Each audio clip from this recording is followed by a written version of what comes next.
Pertama, nasab Sadah Ba'alawi itu sahih berdasarkan ijma. Para ulama berijma kalau nasab Sadah Ba'alawi itu sahih. Yang kedua, ada orang yang membatalkan nasab Ba'alawi, lalu katanya bikin tesis. Itu tidak benar. Belum pernah ada tesis sampai saat ini. Karena saya sendiri kan juga dosen ya di perguruan tinggi. Saya dosen di Indonesia juga di Malaysia. Gak ada tuh tesis, gak ada. Paling ya hanya nulis lalu dibilang tesis. Kata Imam Ibnu Hajar Al-Asqalani di sini di Fathul Bari, qauluhu babus syahadah 'alal ansab war rada al-mustafid wal mautil qadim. Bab menjelaskan kesaksian pada nasab. Kesaksian pada menyusui yang informasinya istifadhah. Informasinya meluap, artinya ramai ya, ramai informasi. Hadhihi tarjamah, kata Imam Ibnu Hajar Al-Asqalani, hadhihi tarjamah ma'qudatun bi syahadatil istifadhah. Judul ini dibuat untuk kesaksian berdasarkan istifadhah, luapan informasi. Informasi yang ramai, yang meluap, itu menjadi saksi yang harus diterima secara syar'i. Wa dzakara minha an-nasab. Imam Bukhari menyebutkan di antara syahadat istifadhah adalah nasab. Jadi nasab warrobo'ah, lalu menyusui bahwa fulan dulu menyusui sama ini. Kemudian saudara sesusunya siapa saja misalnya. Itu bisa pakai istifadhah, gak perlu terdaftar lewat kakak atau lewat surat di atas materai, gak perlu. Dulu begitu. Wal mautil qadim, dan kematian yang telah lama ya. Fa'amman nasab, adapun nasab fa yustafadu bin ahaditsir robo'ah fa innahu min lazimihi. Adapun nasab maka diambil faedah ya, dalilnya dari hadis-hadis tentang menyusui yang disebutkan oleh Imam Al-Bukhari di dalam kitab ini. Wa qad nuqila fihi al-ijma', dan di sini bahwa nasab itu isbat dengan istifadhah itu sudah dinukil ijma' dari para ulama. Artinya apa? Level pertama dalam penetapan nasab bukan kitab sezaman, tapi syuhrah wal istifadhah. Karena memang pada masa salaf masyarakat masih sedikit, jadi mudah melacak. Baru kemudian belakangan setelah zuriyah Nabi ini ramai, masyarakat juga ramai, kemudian juga mencari syuhrah istifadhah mungkin agak kerepotan. Baru kriteria berikutnya, level berikutnya itu kitab sezaman. Kalau kitab sezaman didahulukan, itu berarti gak pernah ngaji namanya. Gak pernah ngaji, itu sudah dibahas oleh ulama dulu. Ini Imam Bukhari ya yang membahas. Kemudian kitab-kitab tentang Ahlul Bait juga membahas masalah ini. Misalnya kitab Al-Imam As-Sakhawi, dalam kitabnya Istijla' Irtiqa'il Ghuraf, menyebutkan masalah istifadhah ini. Itu cukup. Jadi begitu. Jadi nasab Sadah Ba'alawi tidak batal. Yang batal adalah yang membatalkan. Mengapa? Yang membatalkan gak ngerti teori nasab yang sudah diijma oleh para ulama. Jadi saya kira itu ya, saya kira jelas ya, mudah-mudahan bermanfaat ya. Assalamualaikum warahmatullahi wabarakatuh. Yang paling pintar pendukung mereka kan Ustadz Idrus Romli. Ustadz Idrus Romli kemarin sudah bikin video membela Ba'alawi. Pakainya kitab apa? Tobaqatul Khawas karangan As-Surji Az-Zabidi yang dikarang abad ke-9 Hijriah. Abad di mana pengakuan itu baru ada.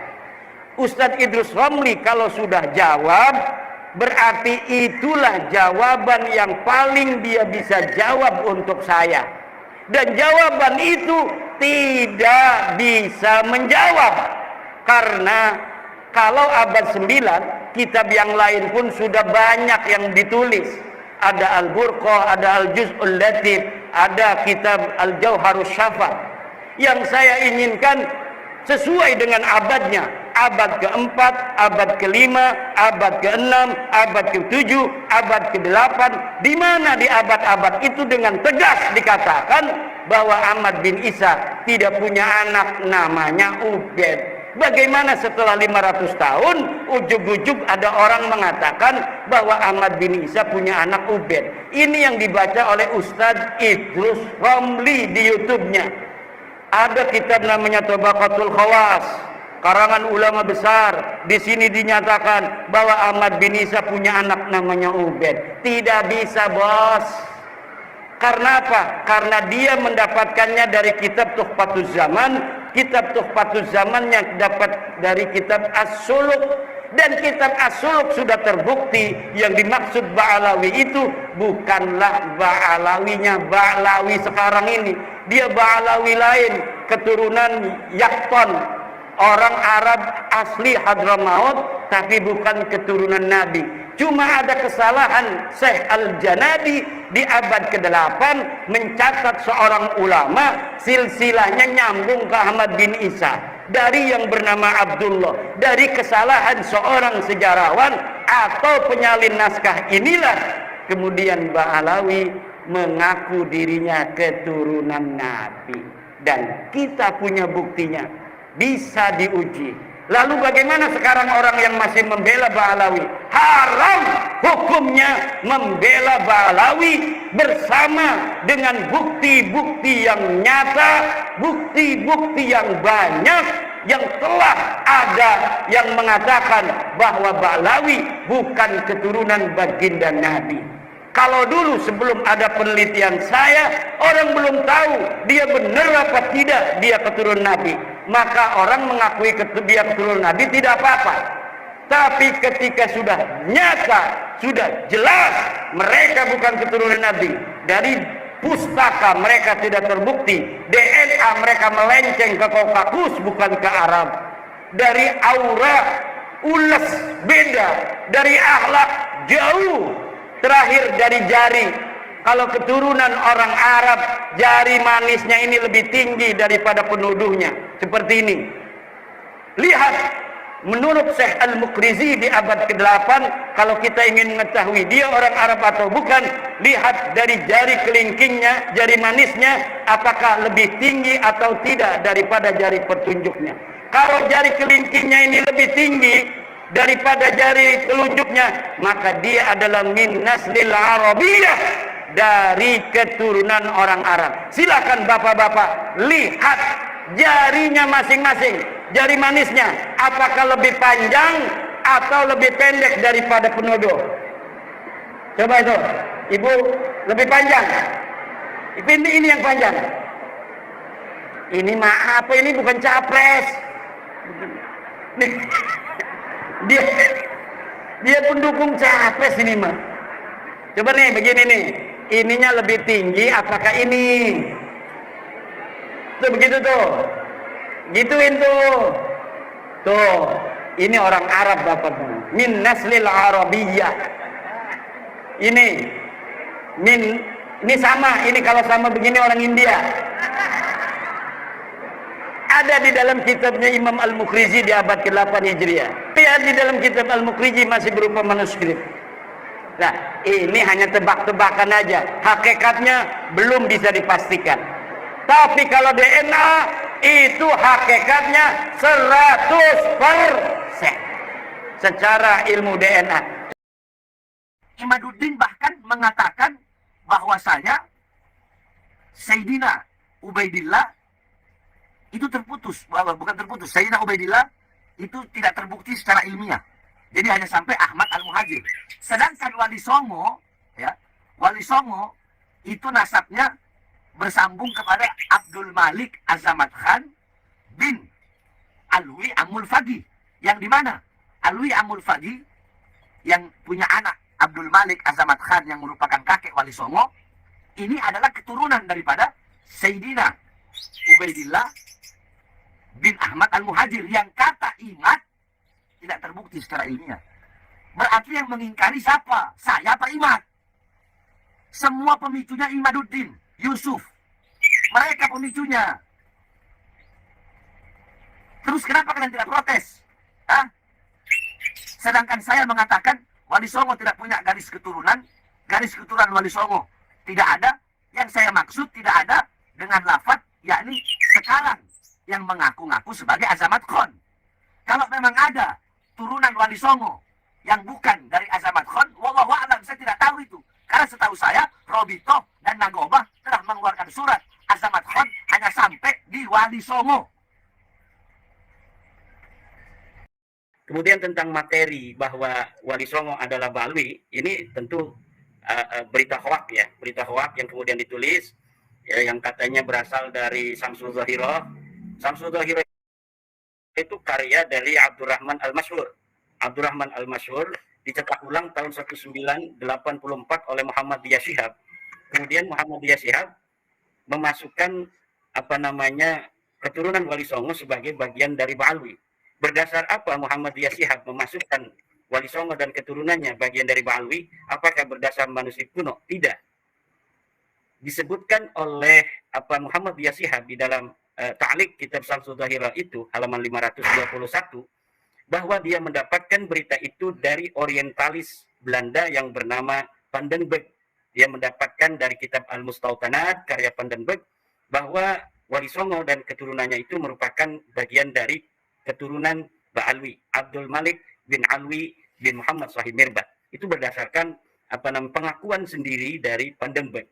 Kemudian Muhammadiyah Syihab juga di dalam ta'liq kitab Samsul Zahirah itu katanya mendapatkan sebuah manuskrip yang berasal dari Kesultanan Palembang yang berangkat tahun 1750-an bahwa keluarga Palembang dan Wali Songo itu merupakan dari keturunan Ba'alwi. Saya menyatakan dengan seyakin-yakinnya bahwa manuskrip itu tidak pernah ada. Manuskrip yang berangkat tahun 1750 yang kemudian di dalamnya dituliskan bahwa Wali Songo dan keturunannya itu merupakan Ba'alwi, manuskrip itu tidak pernah ada. Manuskrip itu sama dengan manuskrip Kertabumi, negara Kertabumi yang diasumsikan sebagai tulisan dari Pangeran Wangsakerta, seorang ulama besar di tanah Cirebon. Tetapi kemudian setelah naskah ini diteliti oleh filolog dari Universitas Indonesia, manuskrip yang di dalamnya ada nama Ubaidillah itu yang diberi angka tahun 1677 ternyata manuskrip palsu menurut para filolog. Setelah diperiksa kertasnya itu adalah kertas yang diproduksi pada tahun 1960. Siapa kira-kira dari Ba'alwi yang hidup di tahun 1960 yang mengasosiasikan keturunan Wali Songo itu merupakan Ba'alwi, yaitu Salim bin Jindan. Salim bin Jindan banyak menulis kitab. Beliau wafat 1969, maka 1960 itu adalah angka yang sangat masuk akal apabila kita mencurigai ada keterikatan antara manuskrip palsu yang ditemukan di Cirebon itu dengan kitab-kitab Salim bin Jindan yang pada tahun 1960 itu beliau sudah menulis nasab Ba'alwi nasab Wali Songo disambungkan kepada Ba'alwi. Nah, manuskrip negara Kertabumi itu hari ini masih ada di perpustakaan Sri Baduga atau di Museum Sri Baduga Maharaja di sana. Yang di dalamnya ada nama Ubaidillah. Dan itu sudah teliti sebagai manuskrip palsu oleh para filolog dari Universitas Indonesia dan beritanya pun tahun 2010-an itu dimuat oleh koran ternama atau majalah ternama Tempo. Jadi Ba'alwi yang dikatakan sebagai leluhur daripada Wali Songo itu adalah berita hoak menurut saya. Kemudian ada seorang peneliti dalam tanda kutip yang banyak memposting di media sosialnya bahwa Wali Songo itu adalah Ba'alwi, yaitu Pak Ahmad Baso, yang menurut beliau banyak manuskrip-manuskrip yang mendukung kesimpulan Pak Ahmad Baso bahwa Wali Songo adalah Ba'alwi. Saya dalam satu tulisan sudah menantang kepada Pak Ahmad Baso, kalau betul-betul Pak Ahmad Baso memiliki manuskrip yang nyata, yang tua, yang menyatakan ketersambungan nasab Ba'alwi kepada baginda Nabi dan ketersambungan nasab Wali Songo kepada Ba'alwi, maka saya siap untuk berdiskusi dengan Pak Ahmad Baso. Tetapi tidak ada respon dari Pak Ahmad Baso, padahal Pak Ahmad Baso kenal saya, beliau pernah ke pondok pesantren saya, kita pernah bersama-sama bicara tentang sejarah Wali Songo. Kemudian karena tidak ada tanggapan, saya meminta Sekretaris Jenderal Perjuangan Wali Songo Indonesia Laskar Sabilillah, Kiai Ali Zain dari Banda Kelab, untuk menghubungi beliau. Ternyata beliau juga tidak merespon. Jadi kalau misalnya ada yang lainnya yang merasa memiliki manuskrip-manuskrip yang menghubungkan silsilah Wali Songo kepada Ba'alwi, kita siap untuk berdiskusi, dan saya mempunyai kesimpulan bahwa semua itu hanyalah hoak belaka.